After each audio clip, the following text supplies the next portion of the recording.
if you open the top, whatever, and they got it, that's different. In their case, they've received a gift. In the other person's case, who went to buy it, who would not normally buy it, they are gambling. Similarly, you don't normally shop from the supermarket. You know their prices are high, so you don't normally go there. But when you hear they're offering, something like this, so you go and you shop there, not because they're offering special products inside their stores, but you want the chance to win that. You're gambling. But if you are normally going to that store, you're normally going there and buying it, and then one day you see there's a prize being offered, again, this is like a gift from the store for you. So this now comes back to intention. You see, because technically speaking, for the store to give you a gift, this in and of itself is halal.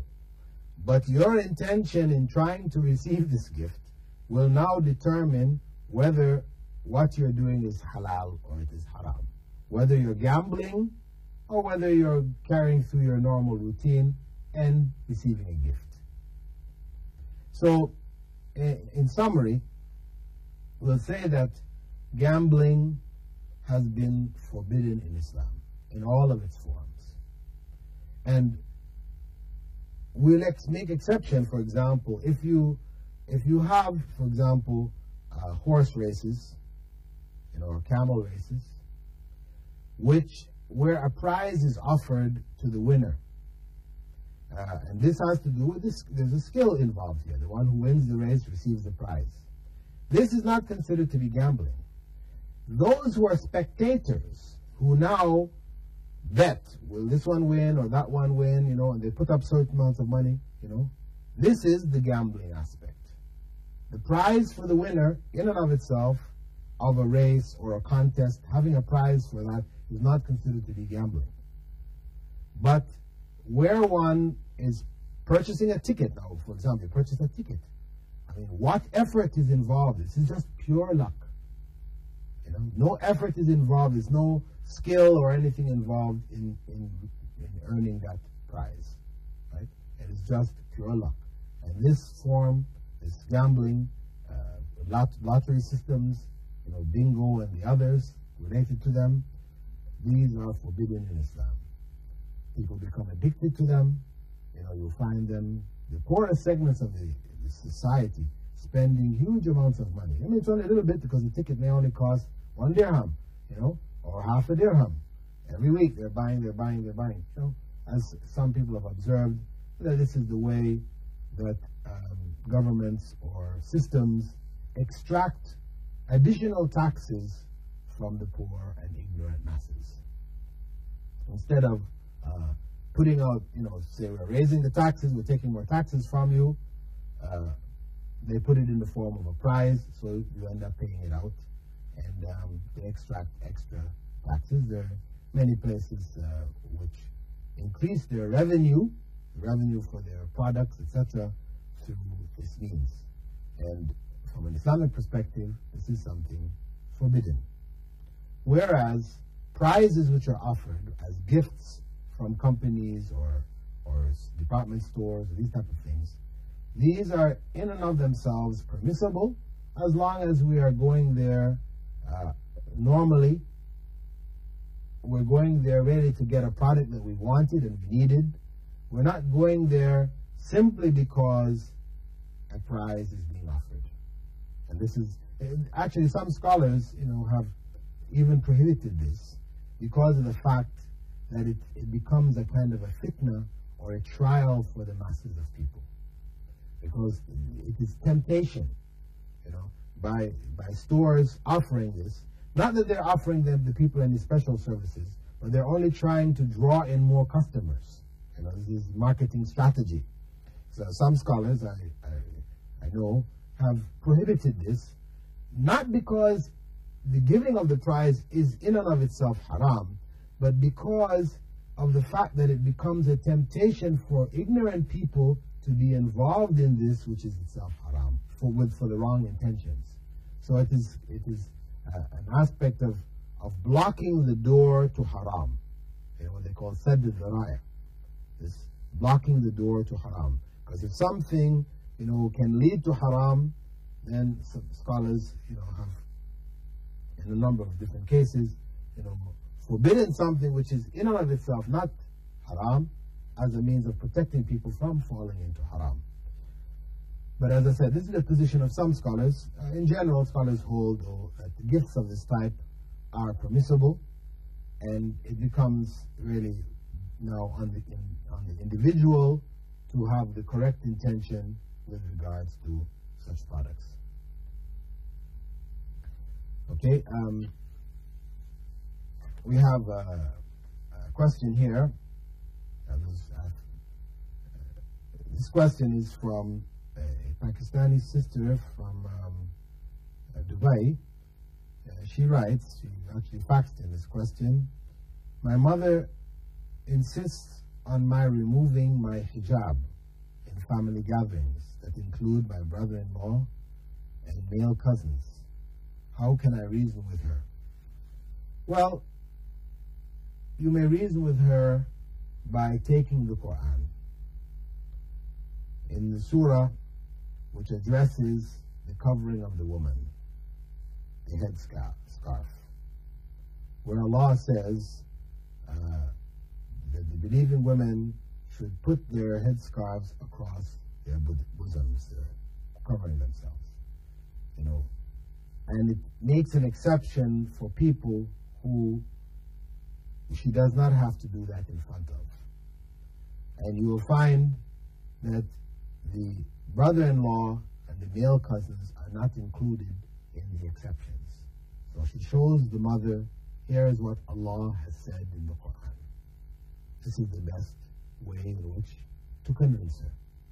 And beyond that, if she's not convinced, even though she's been shown the clear evidence, then you have to stand your ground, because this is something which Allah has commanded. Allah tells us in the Quran that if your parents ask you to commit shirk, that you should obey your parents. But if they ask you to commit shirk, and included with that is any form of disobedience to Allah, فَلَا تُطِعْهُمَا, do not obey them. But you should still, accompany them in a good way, treat them well, speak to them nicely, etc., etc. Try to advise them if they're encouraging you to do something which is not permissible, something not pleasing to Allah. But you should not obey them, even if it means that they may make life a bit difficult for you. But whatever difficulties you face in seeking to please Allah, then Allah is going to reward you for it. Now, if the difficulties that they place on you reach the point, for example, where they may be beating you and harming you, and this is something too great for you to bear, and you submit to them, then of course, Allah is most merciful. He knows your intention. He knows that you did not wish to do this thing, but you're now being forced. In circumstances where people are forced into evil, then Allah is most merciful. But my advice to you would be to stand your ground, show her from the Quran. Also, Prophet Muhammad had said that when a young woman reaches the age of puberty, nothing should be seen of her except for her face and hands.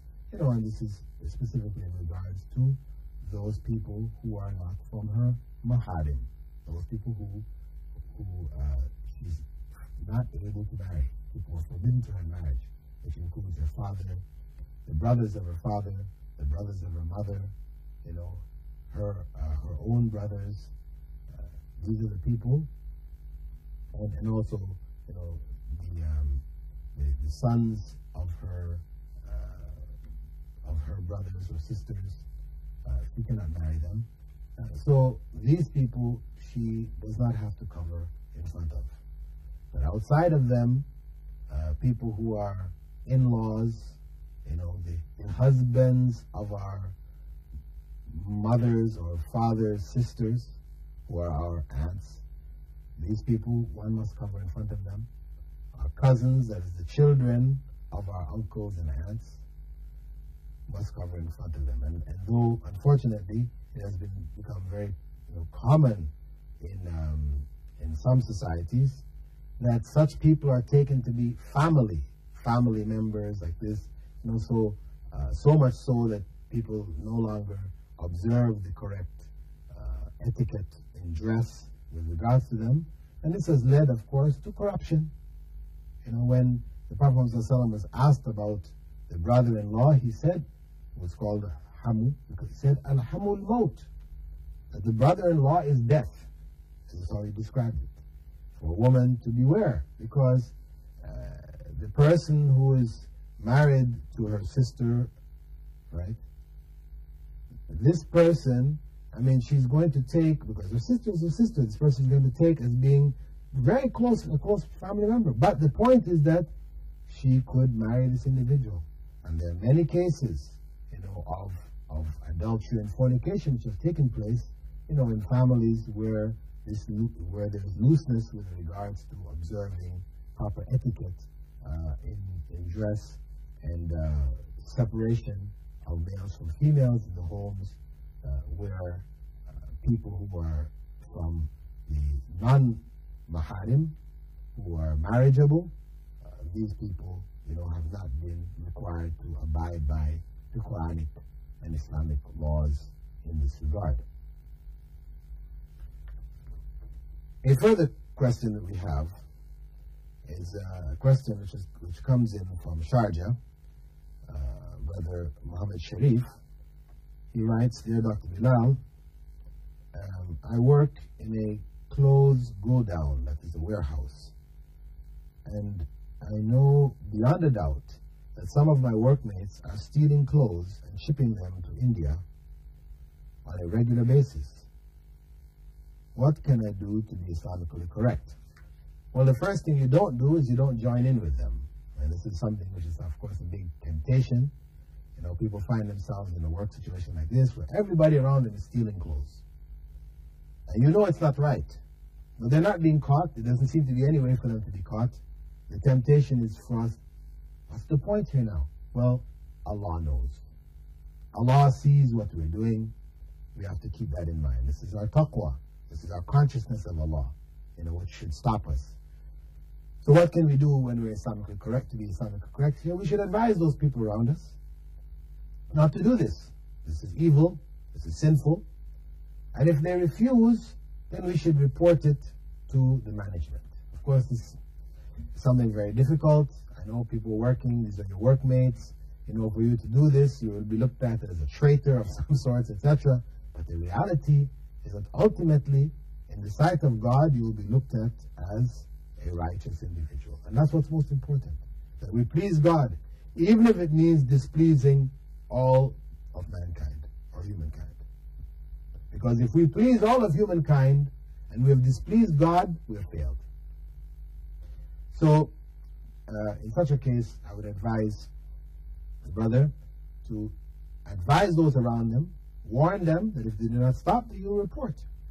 Because it's wrong. He tries to stop it. As Prophet ﷺ said, whoever amongst you sees evil should stop it with his hands.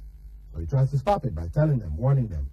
And if not, as the Prophet ﷺ said, if you can't stop it with your hands, then speak out against it. Then inform the management. With that, dear viewers, I'd like to thank you for being with us in this segment of our program in the light of Islam. And we hope that you will continue to follow the coming segments. You may write into us with your questions at Sharjah Television, the program in the light of Islam, Dr. Bilal Phillips, P.O. Box 111, Sharjah. Assalamu alaikum wa rahmatullahi wa barakatuh.